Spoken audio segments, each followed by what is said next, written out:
Hey, everybody. Did I mean to press live yet? Probably not, but I'm never ready. That's who Brandy J is.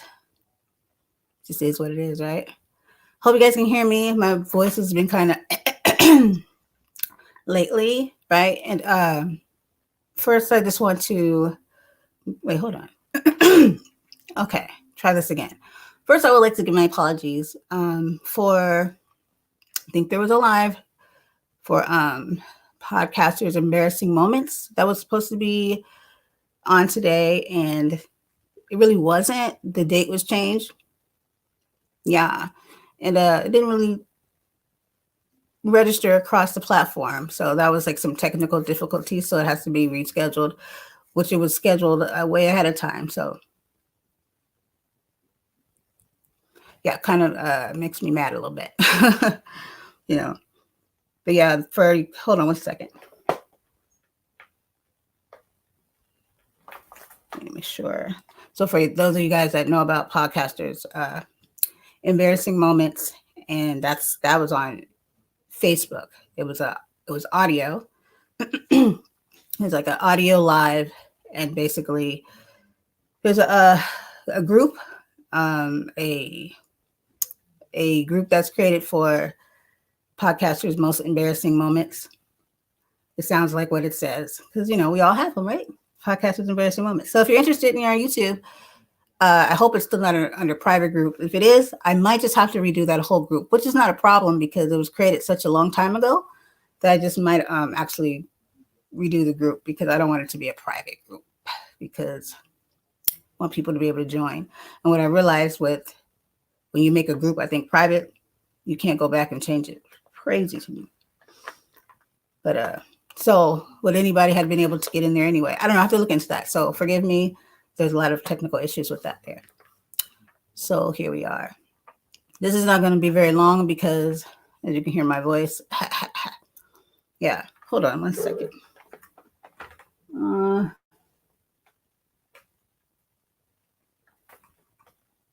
I think, can you guys hear me good?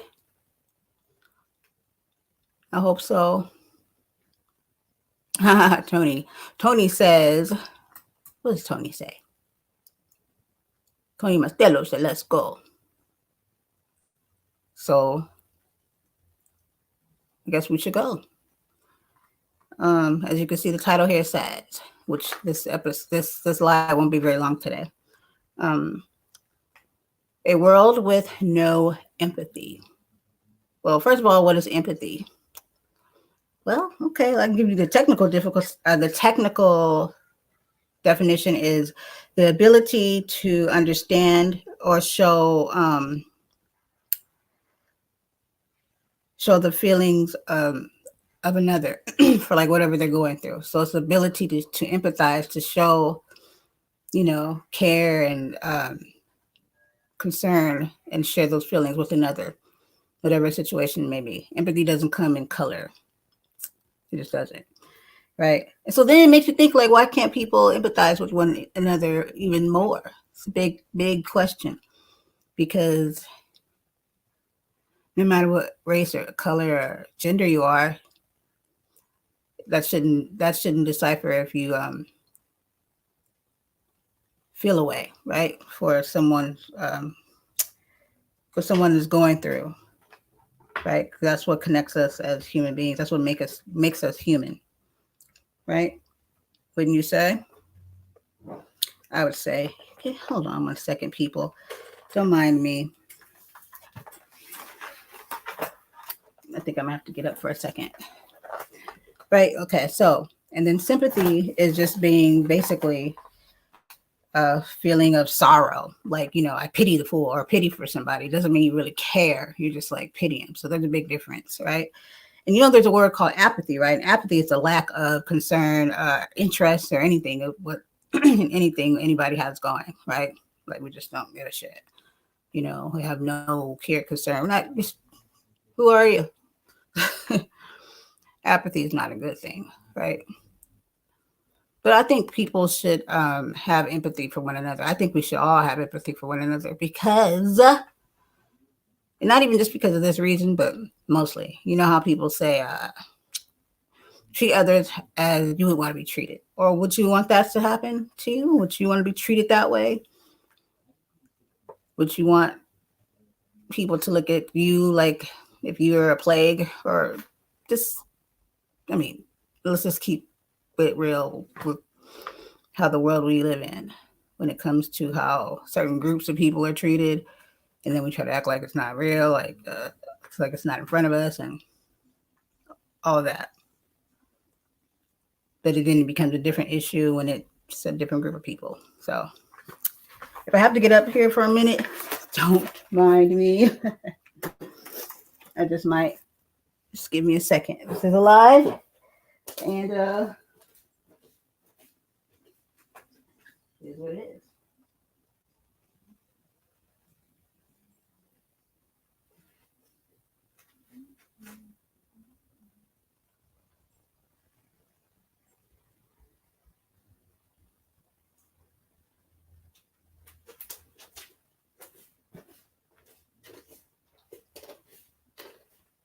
I guess looking at my TV.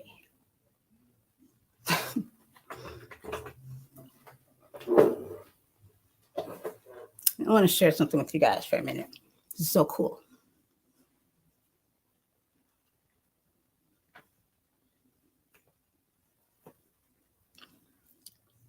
I'm known for my gadgets. This right here. What is that, you say? Well, if you open it, it turns into a mirror, right?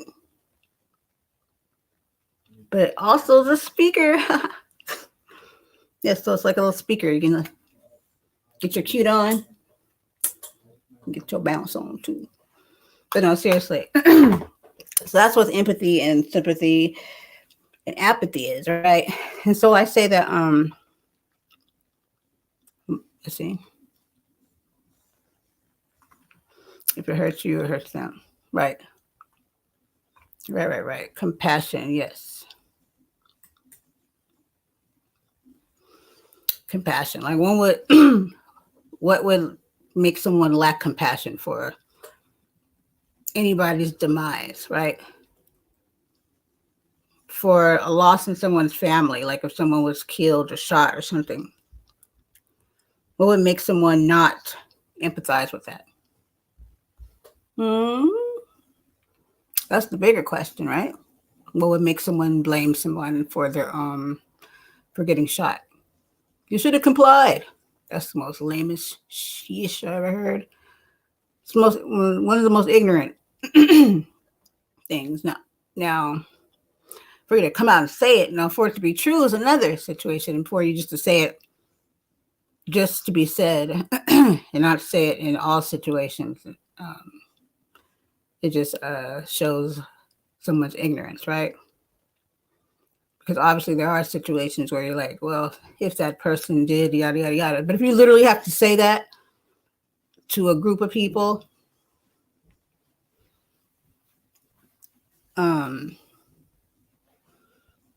that's ignorance. And it's a lack of empathy, right? Because no one really deserves that. Death is not, being killed is not something that people should be happy about anyway, no matter what the reason was, if it was granted, because who's to say who deserves to live or not? I think that's where human beings get it all misconstrued. Who's to sit there and to truly say who's worthy of life and who's not?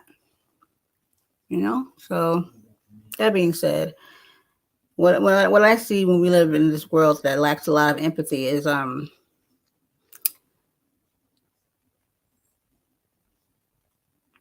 not blaming people.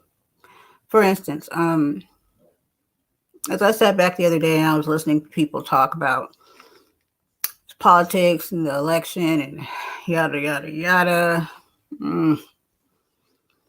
I don't really see us talking about humanity, right? It's like politics became humanity. Politics became people's reality. What happened to like human, like life? Our lives are not politics. Politics is just something that happens to be something that is in this world we live in. But it seems like it's like painting over just human beings' lives, right? Like people's lives aren't business. You know what I mean? Like situations, like everything is like vote red, vote blue, vote left, vote right. What about just I vote humanity, right? Because for the simple fact, not when it comes to politics, not everybody wins. And then we're unempathetic about that because if not everybody's winning, well, they should do this. They should pull themselves up by their bootstraps. They should. Only people that are saying that is the people that are doing good, right? But not everybody is you, right? Um, I don't see everything as just being political. I see that's the problem. Because what if we just focus on people's lives? Like I didn't hear anybody say anything about the homeless population. If it's negative, but not anything good. So what about them when it comes to this whole man-made structure?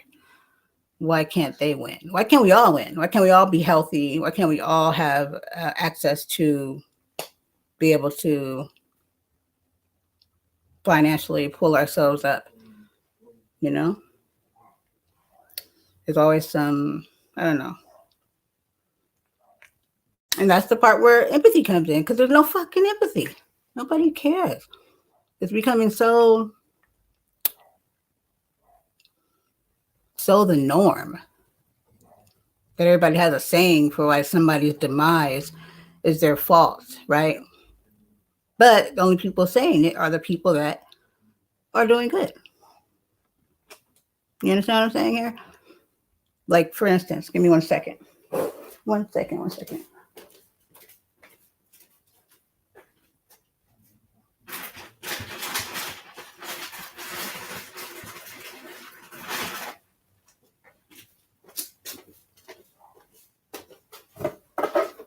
I'm back.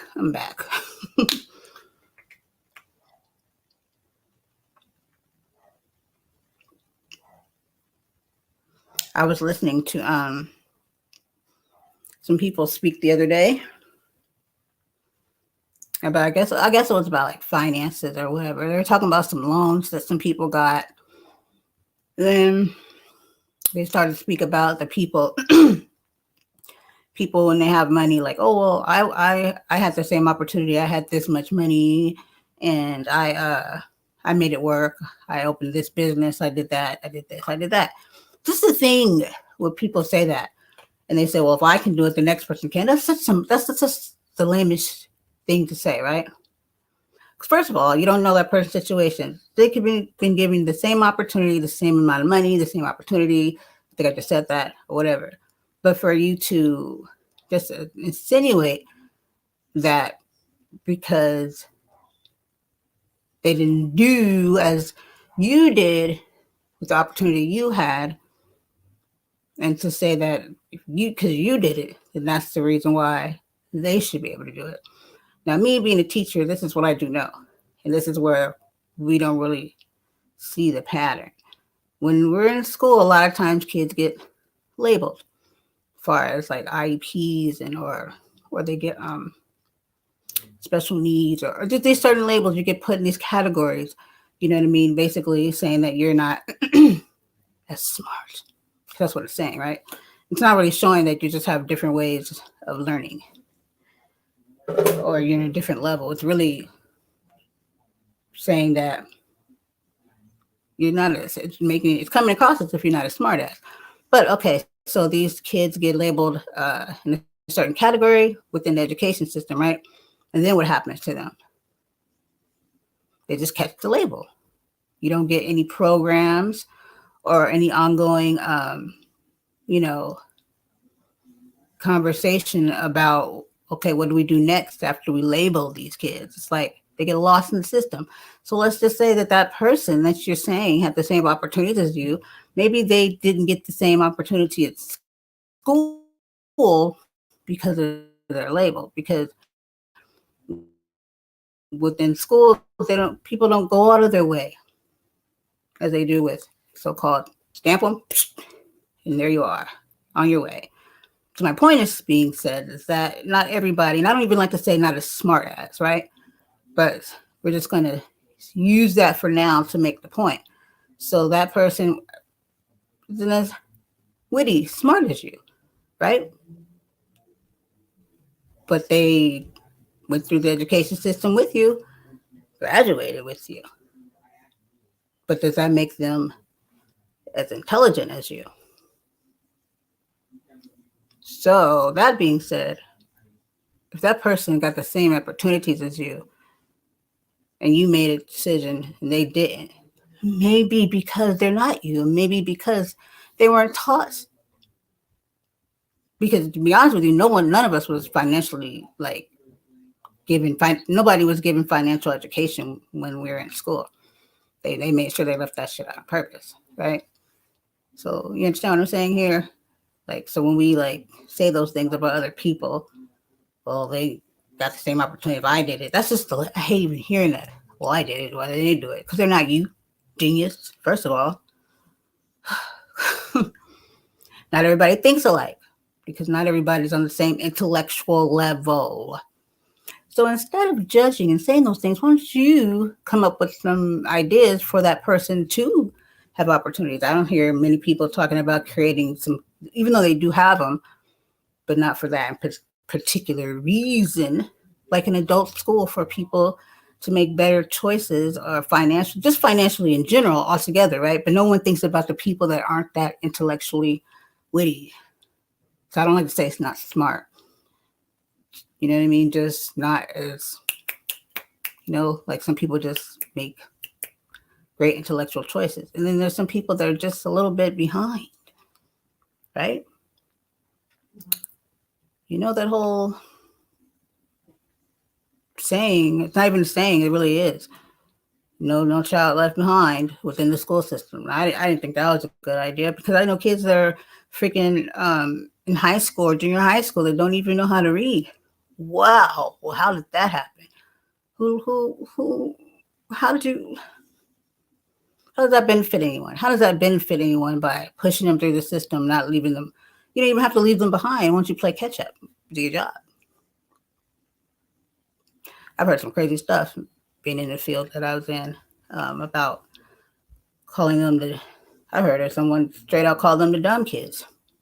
Let's not worry about the dumb ones. I was like, what? I was like, they can hear you, right? Clearly they can hear you. You just said it. But that's the thinking, that's the mentality of a lot of people in the education system. It's about the smart kids. What is smart these days? I think that you label people wrong. But back to empathy. So that's like one of my examples, right, of having a lack of empathy. When we use that pull yourself up by your bootstraps, type of thing.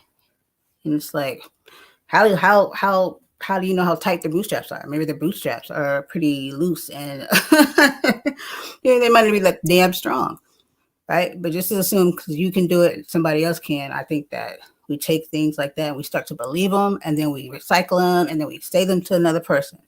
And it's like, not everybody is you. And before you judge, help them. Help them. Stop judging people. Helping them. Because it just gives people an excuse not to help somebody.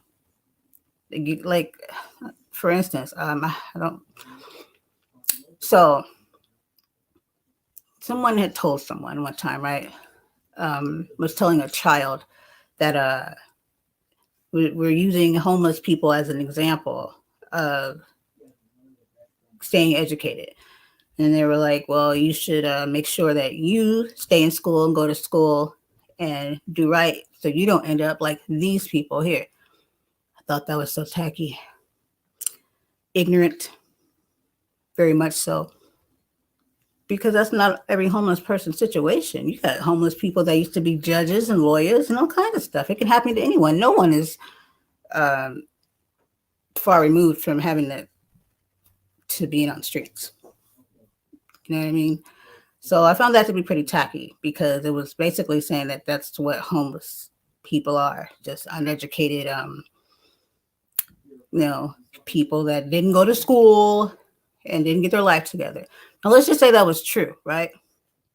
Would it give us the right to judge and treat them a certain way? Because we have a tendency to treat people poorly just because of who, what, how, and where they are, right? And that's the removal of empathy. So just because they're homeless, you should treat them badly and look down upon them.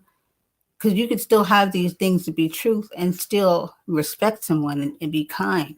Why do you always have to shit on somebody because you feel like they're less than, right? Hmm.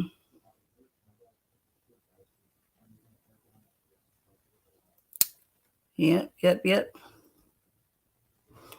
Should be something that makes people think a little bit. How be so quick to treat people a certain way just because of what class they're in. And class is just so dehumanizing. I don't see it as being real because what it does, it makes people feel like that's where their worth is. So, say for instance, if you're in a certain class, right, the upper class, and everybody's like all over you, right? But as soon as you're not in that class anymore, you become beneath and below and not worthy anymore, right? But that's not even how worth even works. You know, the richest man can be the poorest man because he's rich in what? Heart, character, integrity. Money rich, it's nothing. That doesn't make you better than at all. Because if that was the case, then how come people that are richer aren't those aren't the characteristics of a lot of them? If that's the case, then how come they aren't here clothing and feeding, which is very much possible. And I'm not saying that's all rich people, but come on, you know, how much money can you have before you start to help other people? If you have that much money, are you helping other people? And why not? And then it makes you look at the overall picture when it comes down to economically and the structure and who's creating this structure. How come there's not an area carved out for our homeless population? Like, who's caring about them? Who's speaking up? Is it our responsibility as people? Is it all of our responsibility? I'm gonna say yeah.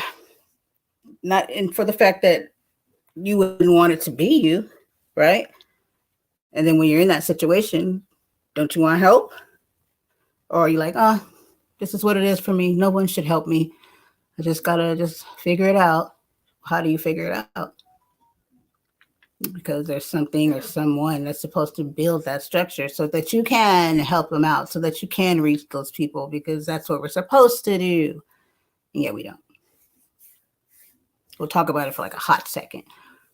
But when it comes down to it, no one's thinking about them. And that's got to be a crappy feeling.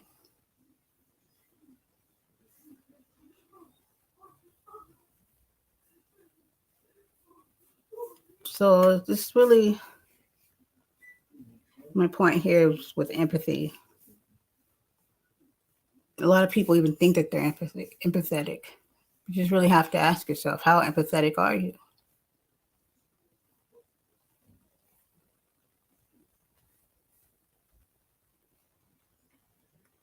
Do you allow yourself to look down on people because of their situation?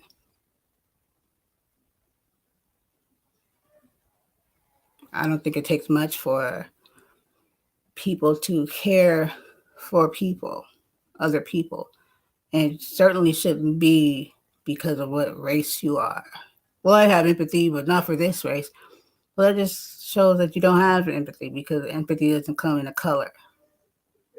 You got it or you don't. It's not something you just pick up and you put down. It's really within you. It's sad, and some people very much lack it. And usually the universe teaches them differently. Yeah. We lack empathy for animals. We look at animals as just either to many animals are just a substance of, oh, I would always want to try that animal before, you know, because I guess it's edible. So you either eat it or you cage it, right? Like, let me give you an example. I don't do birds and all that stuff anymore. I used to have these birds, right? Sunny and Blue. Every morning I would get up and look at these birds and I'd be like, oh, and they just kind of flutter around like, you know what I mean, in this cage, right? And then one day I opened the door so they can get some sunlight and shit. And then one day I walked out into the living room and I just looked right at these birds and I was just like, yo. I told my son, I said, if and when these birds aren't here anymore, that's it. Like, we're not going to get any more birds. We're not doing any more birds for the simple fact birds were not meant to be put in some cage. They're just sitting in this little cage, like on this little, stick, just sitting there outside, looking outside the cage to where they should be flying. What is my purpose for having these birds in this cage? So I can say, oh, look, I have cute little birds trapped in a cage for my delight. So I can look at them and feed them when damn well they don't want to be there. Every day, all day, for the rest of their little lives, they're in this cage, nowhere to fly to. They can't even fly. But for whose enjoyment? The person that has them inside these cages. So we take these animals and get them and put them in these freaking boxes and cages and stuff, just for the sake of saying, I got a snake, I got a bird, I got this. How would you like if it were you inside of it? Which that has happened and still does. So either an animal is being eaten in captivity or being shot at for sport. I tell you, humankind. Man, oh man, we just can't but because we're not really brought up and taught to really empathize and look at animals this way. But I don't know. When I look at animals and pay attention to, like, especially in the, in their real habitat, you can learn a lot from them. I've learned so much. Like, okay, so let me give you this one. Elephants, right? Elephants are very, very, very smart. Very smart. Very, very great memory. So there's this story, it was just this year, true story. So there's this elephant, right? Killed this elderly, I guess you could say, lady. They didn't get too much into the context. You can read it up, look it up. I think it was in India. It has something to do with the elephant's child. There's one thing you don't do is you don't mess around with usually just animals in general. They're calves, they're little ones, but elephants, they're very family oriented and they mourn and they are very loving and they are very much protective of their families. So they had the funeral for this lady. So the elephant traveled. Now, this is the part where I have to look back into again because they said that this elephant left a facility, right? Which I'm finding a little hard to believe. But let's just say it did. Or let's just say it came from wherever it came, right? Because it got a hold of her in the first place. So traveled like 100 and something, I think it was 1,024 miles, I think it was. Yeah. So traveled a very, very long time. So this elephant had to have this on its mind, right? Hey, fans are yours.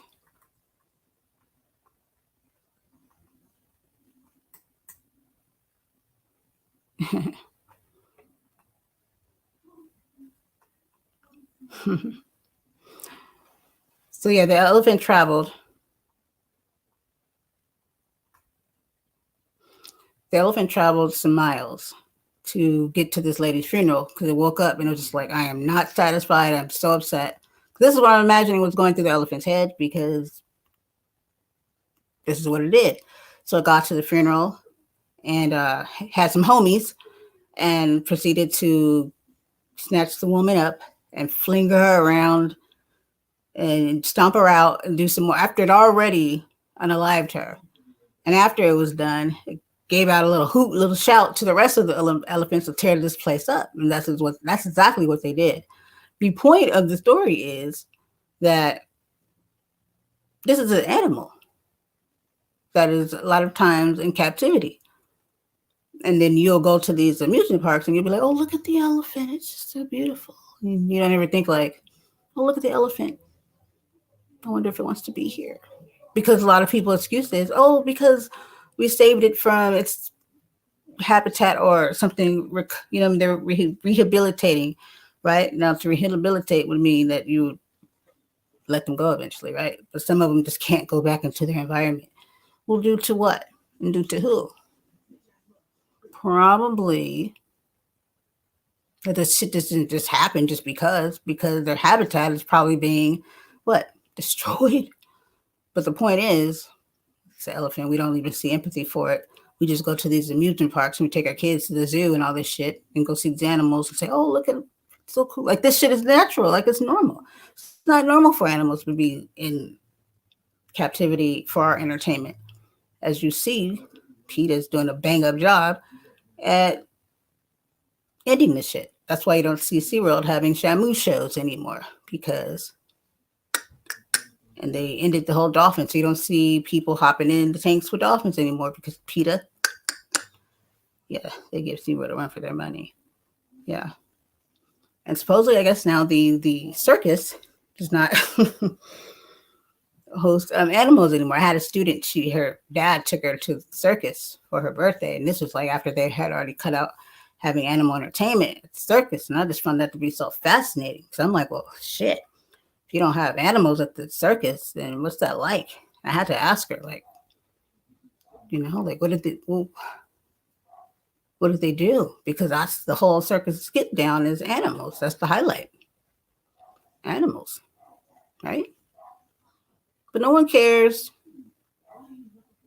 So empathy is just not even towards humans because humans can be empathetic towards animals also, right? Can you be empathetic towards an animal and still eat meat? There's a fine line. Fine line. But I find a lot of people to be full of crap when they try to advocate for animals, but then advocate for them to be right on their plate. I'm not a big meat eater. Mine came a little bit more natural where I just couldn't withstand the look or just the thought of what I was intaking into my body. You really let your mind process what's going on with that. You're, oh dear. Yeah.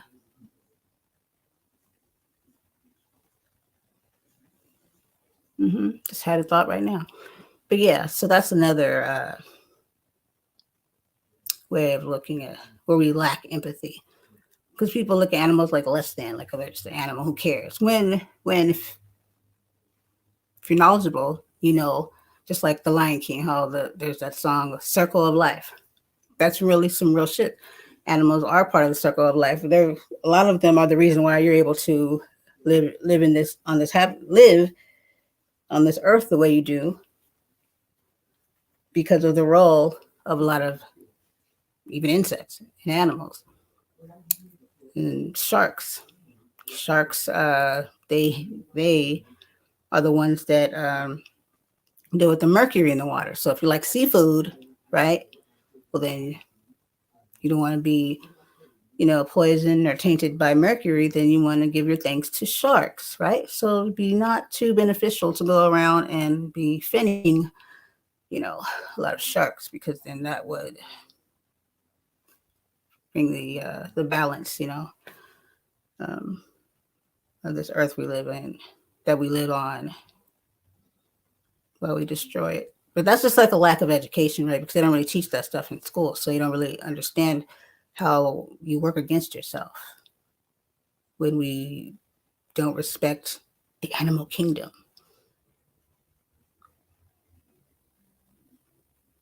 There's a lot of things that need to be rebuilt, restructured, and taught in school. Not just 1 + 1 is 2, and how to read. Just saying. But yeah, so empathy goes a long way, right? And empathy starts with And I can't even say empathy starts with humans, right? Because if you pay close attention and you learn about these different amazing creatures, there's animals that have the capability to have empathy, right? Orcas, um, they're not just these big fish that flop around in a tank that they're not supposed to be in and do tricks and stuff. You know what I mean? For your entertainment. Yeah, there's more to them than that. They're much more entertaining when they're in their natural habitat. Um, Less dangerous too, right?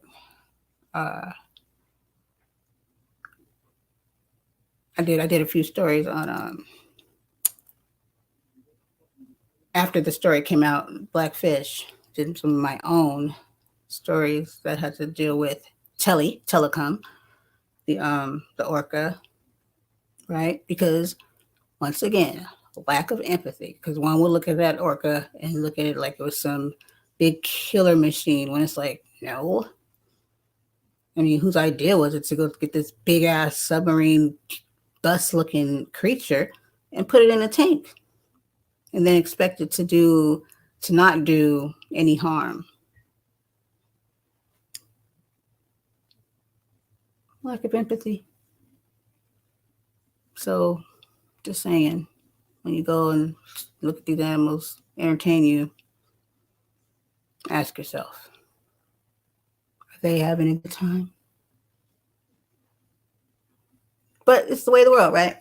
It's about money and what we use to for our entertainment and what we just empathize with or not. If it matters to us, if we care, sometimes people don't realize how removed they are from empathy, and that's fine. You know what I mean? It's just the realizing it part. It's the question. You know, I used to think those entertainment parks were just the world. Like, oh my God, it's so amazing. But I didn't look at it as it. I didn't look at it from the perspective of the actual animal, right? Because it's an animal. Who empathizes with the animal? It's just some demo animal. Okay. But that's how the world looks as human beings too.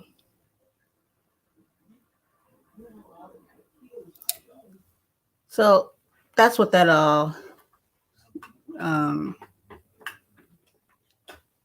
was about there. The whole topic of a world with no empathy. And it's like more and more just becoming such a conditioned way to lack empathy for anything or anybody, right? And that's a world that you don't want to be a part of. That's the world you don't want your kids being raised in, for the simple fact. If we are in a world with no empathy, what do you think that means for your young ones, right? So we need to make sure that we are bringing up more empathetic human beings as far as empathy, but tapping into it ourselves and really digging deep and saying, hey, would I appreciate this type of treatment from myself? What if it was me? You don't feel lack of sorrow or empathy for a person. Then when it's you want people to feel for you. That's not how that works. So that being said, my peoples, empathy, something all of us should be able to relate with, especially if you're a human being. Because if animals can do it, you can do it too. And then think about it too. What makes animals just not go buck wild and ballistic and just set it off in this world? Why is it that most of them, if not in their habitat, and then when you build and build and you push your cities and towns more and more onto their land and their ground, why are they always like pushed off? Or people are saying, oh, there's so many elephants, they're coming onto our land or our territory. And it's not that. You pushed yourself onto theirs and now you want to off them, or they're usually in some man-made structure. Why is that?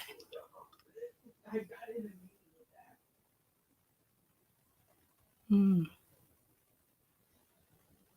But of course, no one thinks about it because they're not important unless they're on a plate. Yep.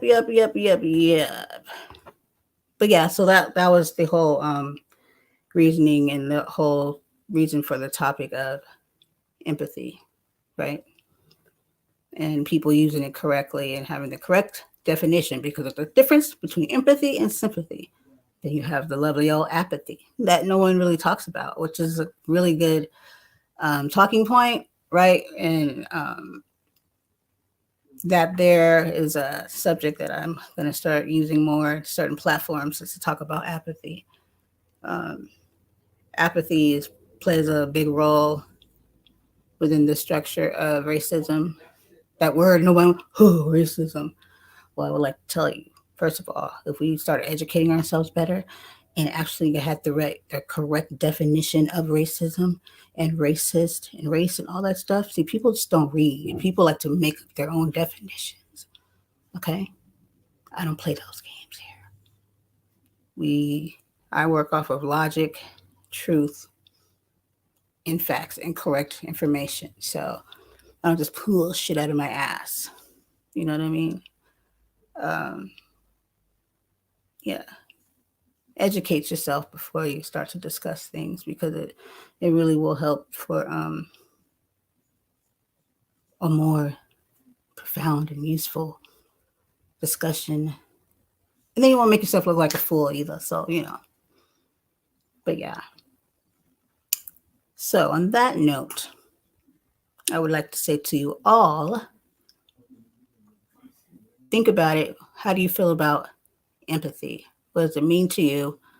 Do you have a sense of empathy? Do you have empathy in your heart? Are you one that is empathetic to others? Not sympathy, not sympathetic, but empathetic. Two different words. I also would like to ask you to go to the Real Wise TV and to subscribe. Brandy J's Storytime. Subscribe wherever this is platform that is on. Subscribe. Follow, share, comment, all that and then some. But definitely subscribe or follow. Oh dear, look at that here. But yeah, so and like I said to people on Facebook for podcasters' most embarrassing moments, forgive me for the misunderstanding of the dates, and if that didn't work out the way it's supposed to, but it's going to be redone, and probably the whole group in general, because like I said, it's a private group, so I don't really know how well that was going to work for people to join that live anyway.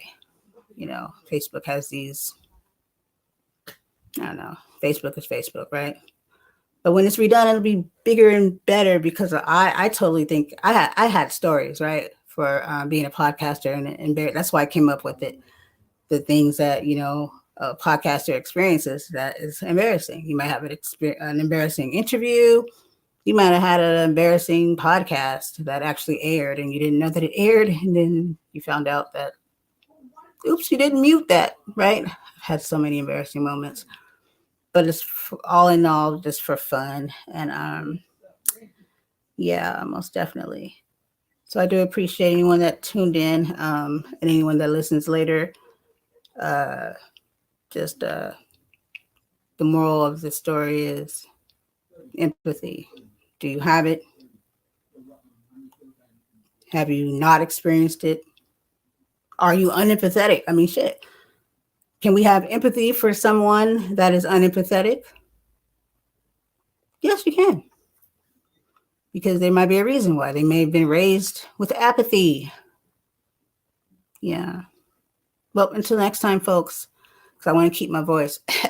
This is your girl, Brandy J. Until next time, peace out. Enjoy your Friday.